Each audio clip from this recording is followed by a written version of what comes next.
Hogan 24 Media ka dhigo wehelkaaga. Salaamullaahi calaykum dhammaan asxaabtana daawanaysa subax wanaagsan. Halkan waa barta aan ku leenahay YouTube-ka ee Hogan 24 Media. Aniguna waa Cabduuli Macalin Malto. Waxaan ku soo dhawaataan wararkii ciyaaraha ugu dambeeyay iyo wararkii xanta suuqa kala iibsiga kubadda cagta. Qodobada idinku hayana waxaa ka mid ah Lionel Messi oo markii uu soo gaaray Barcelona go'aankiisa si toos ah ugu gudbiyay macalinka cusub ee Ronald Koeman. go'aan ka soo baxay dowladda UK oo dhirbaaxa xun ku noqday Liverpool iyo saameynta finalka Community Shield. wakiilka Neymar oo sheegay in Ronaldo iyo Messi oo ku soo biiray PSG ay ka dhowdahay bixitaanka Neymar. Ansu Fati oo shaqadii wakiilnimo ka ceeriyay Lionel Messi walaalkiis iyo shakhsiga oo u magacaabay oo Messi ka sii careysiin kara. garsooraha dhexdhexaadii doona kulalka finalka Champions League ee kooxaha PSG iyo Bayern Munich oo la shaaciyay. Luis Enrique oo shaaca ka qaaday aragtidiisa ku aadan xaaladda adag ee hadda ku jirta kooxda Barcelona iyo bixitaanka Lionel Messi. wararkaas iyo warar kale oo xiiso leh ayaan idinku hayaa daawasho wacan.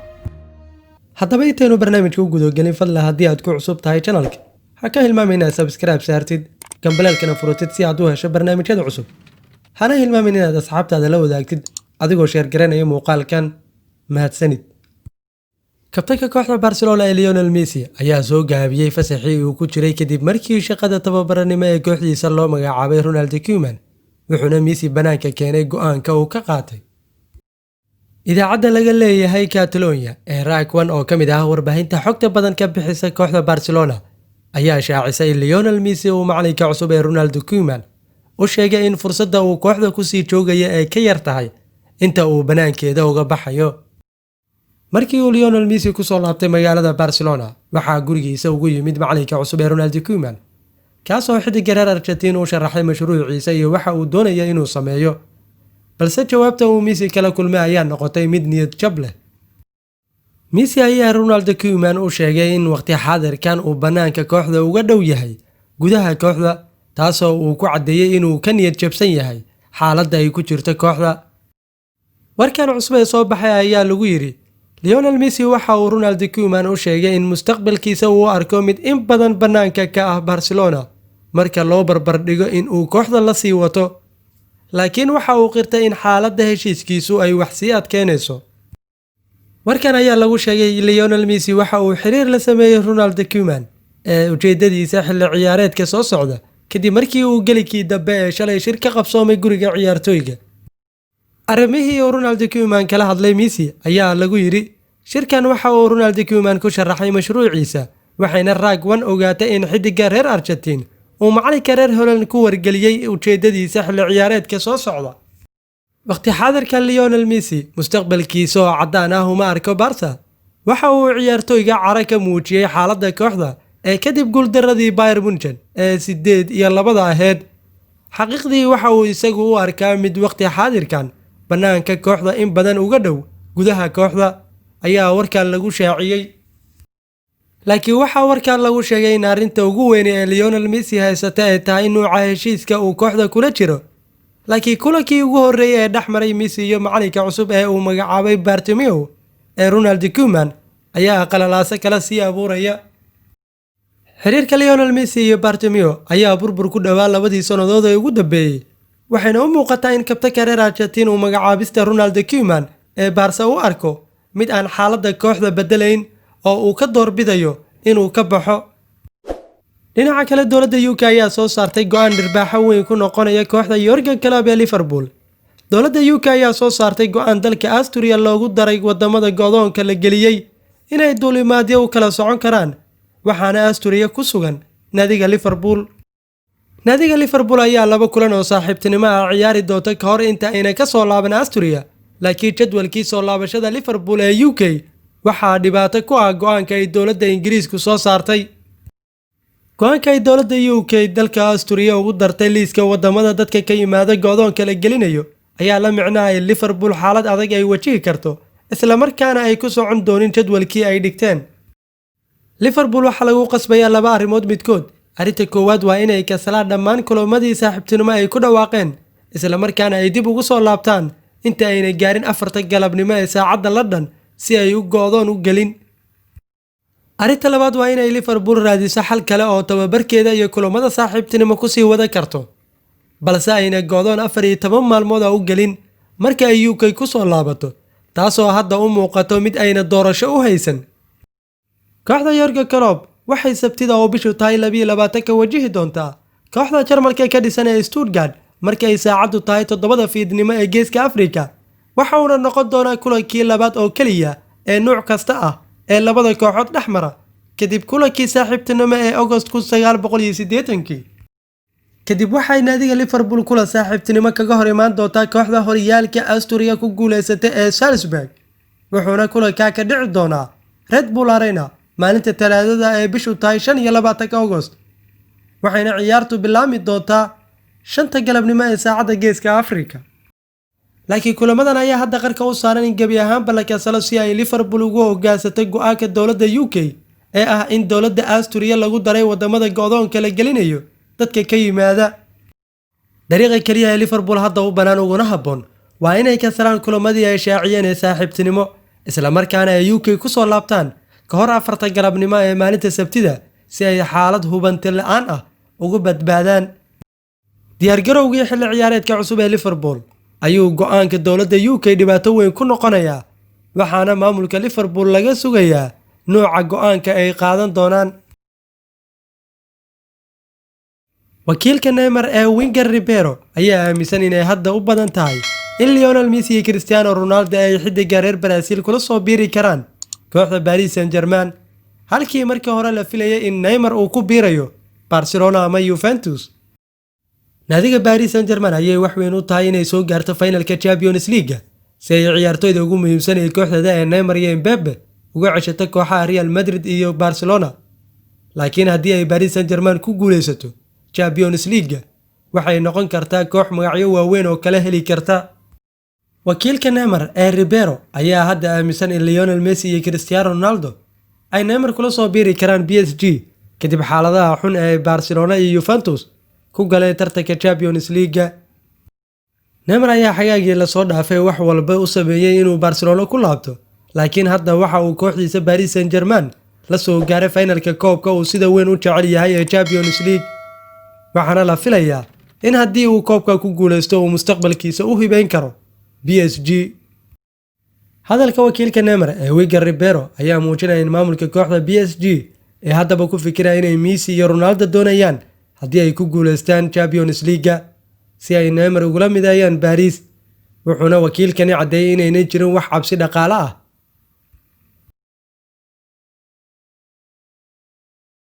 xaaladda kooxda Barcelona ee dhibaatada badani ka soo jirtay ayaa u muuqata mid aan dhammaad lahayn kadib markii daayarka sida weyn loo qiimeeyay ee Ansu Fati go'aan ku gaaray inuu shaqadii wakiilnimo ka ceeriyo ninka Lionel Messi ay walaalaha yihiin ee Rodrigo Messi, isla markaana uu u magacaabo wakiil ayna Barcelona xiriir fiican lahayn.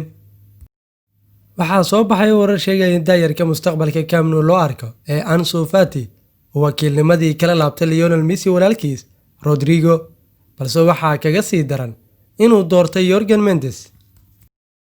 Jorge Mendes oo loo aqoonsan yahay wakiilka ugu caansan uguna shaqada badan kubadda cagta ayaa liiska ciyaartoyda badan ee uu maamulayay waxa uu ku soo daray Ansu Fati, kaasoo meesha ka saaray Rodrigo Messi oo ay Lionel Messi walaalo yihiin. Jorge Mendes ayaa ah wakiil dhib badan oo kooxaha cadaadis ku saaray inay u sameeyaan waxyaabaha uu ciyaartoyga doonayo, waxayna taas keeni kartaa in xaaladda mustaqbalka Fati ee Barcelona uu shaki geli karo. wargeyska Mundo Deportivo ayaa sheegay in Ansu Fati wakiilnimada kala laabtay Lionel Messi walaalkiis Rodrigo Messi, isla markaana uu Fati wakiil ka dhigtay wakiilka Cristiano Ronaldo ee Jorge Mendes. Ansu Fati ayaa xilli ciyaareedkan caawin badan ka helay Lionel Messi oo uu walaalkii Rodrigo Messi wakiil u ahaa, balse lama oga haddii isbeddelka uu sameeyay iyo magacaabista Jorge Mendes ay saameyn xun ku yeelan doonto. si kastaba ha ahaatee, isbeddelada badan ee ka dhacaya Barcelona ayaa u muuqda kuwa saameyntooda yeelan doona min ciyaartooy ilaa iyo maamulka kooxda.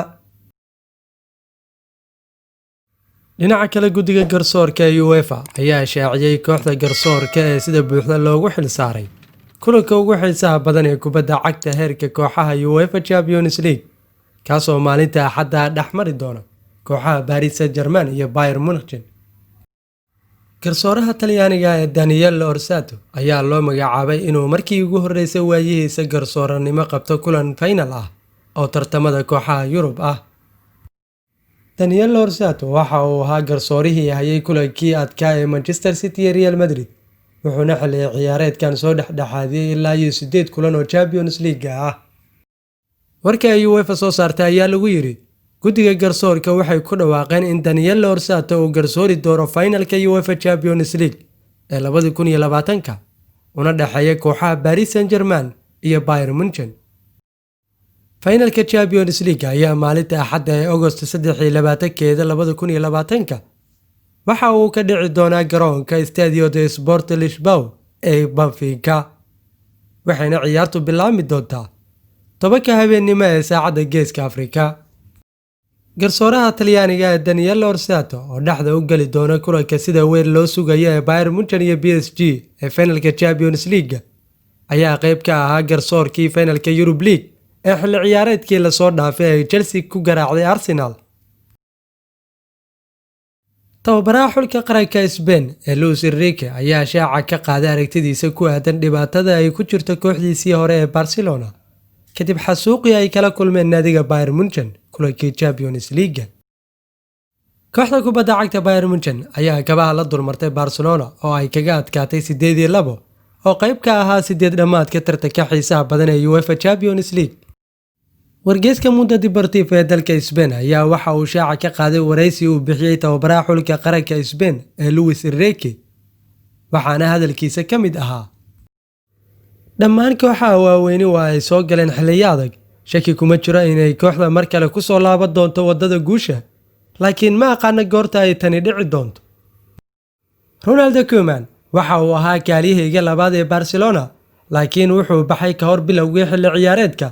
nama dhexmarin xiriir shaqo isaga, laakiin maskaxda ninka reer Holland waxay la mid tahay midda kooxda Barcelona, balse waxaan ognahay waxay la micno tahay in la tababaro kooxaha waaweyn. waxaan rajaynayaa in qalalaasaha Barcelona uusan saameyn ku yeelan doonin xulka qaranka Spain, waan aqaanaa Sergio Busquets gebi ahaanba, shakina kuma jira in loogu yeeri doono liiska xulka qaranka. mar wax laga weydiiyey suurtagalnimada uu Lionel Messi kaga tagayo Barcelona ayaa waxa uu yiri Luis Enrique: waxaa jira hal qof oo kaliya ka jawaabi kara su'aashan, waana Messi oo kaliya.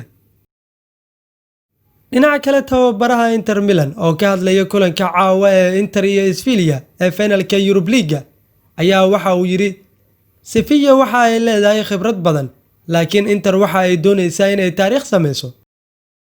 fikradeeda ayaa mar waliba loo hoggaansamayaa naadiga. mar waliba waxaan isku dayaa inaan helo ugu badnaan kulamada noocan oo kale ah. waxaan rabaa inaan geeyo dhammaadka safarka. go'aankan ayaa ah midkii Antonio Conte ee ka hor finalka Europe League ee ay la leeyihiin Sevilla. Antonio Conte oo hadalkiisa sii wata ayaa yiri: waa sanadkii afraad ee aan ka qayb galo tartamada Yurub. waxaan sameeyay wareegga 16 Champions League, semi-finalka iyo finalka Europe League. muddo 4 sano ah way fiican tahay midaas, waxaana sidaa yiri tababaraha Inter Milan oo la hadlayay Sky Sports. isagoo hadalkiisa sii wata waxa uu yiri: waxaan daryeelayaa naadiga, ciyaartoyda iyo taageerayaashaba. waxaana sidoo kale ka shaqeynay ilaa iyo bilowgii sanadkan xaaladaha qaarkood, waxayna qaadataa waqtiyada saxda ah si loo hubiyo fikradaha la keediyo. dhanka kale waxa uu yiri Sevilla waa koox horumar badan gaartay, had iyo jeerna si adag u shaqeeyaan, waana inaan kulligeen dadaal badan galnaa. waa inaan tusnaa inaan ka badannahay dadaal, waxaa jira rabitaan iyo xamaasad iyo sidoo kale khibrad ka yar iyaga. waxay taariikh muhiima ku leeyihiin tartankan. marka la eegayo aragtidan, waxay leeyihiin faa'iido. wiilashaydana waa inayna siiyaan si fudud. waxaa jira hal darajo oo loo sameeyo taariikhda naadiyada oo lagu guuleysto, waana dhacdooyin laga yaabo inay xitaa soo noqonayn. waxaan soo gaarnay qaybtii ugu xiisaha badneed barnaamijkeena ee wararkii ciyaaraha suuqa kala iibsiga. weli daawadayaal waxaad inaga daawanaysaan barta aan ku leenahay YouTube-ka ee Hogan 24 Media. waxaan idinkugu soo ururinay wararkii ugu dambeeyay ee warbaahinta Yurub ka qortay suuqa kala iibsiga xagaaga iyo heshiisyadii la dhameystiray saacadihii ugu dambeeyay. kooxda Atletico Madrid ayaa dhamaystirtay saxiixa goolhayaha reer Croatia ee Ivo Grbić iyagoo 24 jirkan kala soo wareegay kooxda Lokomotiv ee ka dhisan magaalada Zagreb. Naadiga Barcelona ayaa soo bandhigtay xidigeeda 17 jirka ee Pedri. Barca ayaa xidigan la wareegtay bishii Sebtembar ee sanadkii la soo dhaafay, laakiin waxay u ogolaadeen inuu amaah ku sii joogo naadiga Las Palmas ilaa iyo dhamaadka xilli ciyaareedka. kooxda Sheffield United ayaa xaqiijisay beddelka goolhaya Dean Henderson oo ku laabtay naadigiisii hore Manchester United iyagoo 18.5 milyan oo gini kula soo wareegtay goolhayihii Bournemouth Aaron Ramsdale. kooxda Chelsea ayaa weli wada hadallo kula jirta soo xirigelinta Havertz kaasoo isbuucan noqon kara xidig Chelsea ah sida ay sheegtay jariiradda The Guardian. Chelsea ayaa ku dhow inay bixiso lacagta ay Bayer Leverkusen doonayso ee 90 milyan oo gini ah, halka wargeyska Telegraph uu sheegay in Havertz uu heshiis 5 sannadood ah u saxiixi doono kooxda Ingiriiska. xidiga daafaca dhexe ee Gabriel Magalhaes ayaa noqon doona ciyaaryahan Arsenal ah saacadaha soo socda sida ay sheegayso Daily Mirror. xidigan ayaa tijaabada caafimaadka u maraya Gunners kadib markii Napoli ay ka baxday tartankii ay kula jirtay. Thiago Silva ayaa kulankiisa ugu dambeeya u ciyaari doona naadiga PSG finalka Champions League kadibna wuxuu ku biiri doonaa kooxda Fiorentina. daafaca dhexe ee Brazil ayaa doortay inuu ku laabto Italy isagoo u ciyaari doona kooxda Viola sida ay sheegtay Corriere dello Sport. sidaas darteed Thiago Silva wuxuu Fiorentina kula biiri doonaa Frank Ribery oo ka soo wareegay naadiga Bayern Munich sanadkii la soo dhaafay. kooxda Southampton ayaa ugu cadcad saxiixa Danny Welbeck sida ay sheegtay Daily Mail. weeraryahanka Watford ayaanan doonaynin inuu ka ciyaaro horyaalka heerka labaad, waxaana macquul ah in labada kooxood ay ku heshiiyaan 5.5 ilaa iyo 6 milyan oo gini. weeraryahanka naadiga Napoli ee Milik ayaa ku sii dhawaanaya inuu noqdo ciyaaryahan Roma ah iyadoo kooxda Giallorossi ay ku garaacday saxiixiisa kooxda Juventus. Milik ayaa 1 sano uga harsan yahay qandaraaskiisa Napoli, wuxuuna Roma ugu biirayaa 15 milyan oo euro oo uu la socdo ciyaaryahanka reer Turki Cengiz Under. kooxaha kale Paris Saint-Germain, Barcelona, Roma iyo Villarreal ayaa dhammaantood doonaya saxiixa qadka dhexe ee Arsenal Matteo Guendouzi kaasoo loo sheegay inuusan mustaqbal ku lahayn kooxda ka dhisan waqooyiga London. kooxda Lazio ayaa mar kale suuqa kala iibsiga ka raadinayso kubad sameeye kadib markii uu daqiiqadii ugu dambeeyay iska diiday David Silva. Lazio waxay jeclaan lahayd inay kaysato xidiga Real Madrid ee James Rodriguez, laakiin taasi uma sahlanaan doonto. waxay sidoo kale eeganayaan xidiga Liverpool ee Shaqiri iyo kan Barcelona ee Rafinha Alcantara. kooxda Atletico Madrid ayaa xiriir la sameysay kooxda Juventus iyagoo wax ka weydiiyay suurtagalnimada ay ku heli karaan xidiga Federico Bernardeschi sida ay qortay La Gazzetta dello Sport. kooxda Manchester United ayaa meel iska dhigtay doonista xidiga Borussia Dortmund ee Sancho, waxayna beddelkiisa ceyrsanayaan saxiixa labada xidig ee reer Brazil ee Juventus, Douglas Costa iyo Alessandro. Manchester United waxay Douglas Costa ku doonaysaa 27 milyan oo gini, halka kooxda Talyaaniga ay dul dhigtay 36 milyan oo gini. waxaa halkaa inoo eeg wararkii ugu dambeeyay ciyaaraha oo maanta oo Jimcaha idin soo gudbinaya anigoo Cabdulle Macallim Alto. waa anigoo idin leh kulanti dambe oo xiiso leh. في أمان الله.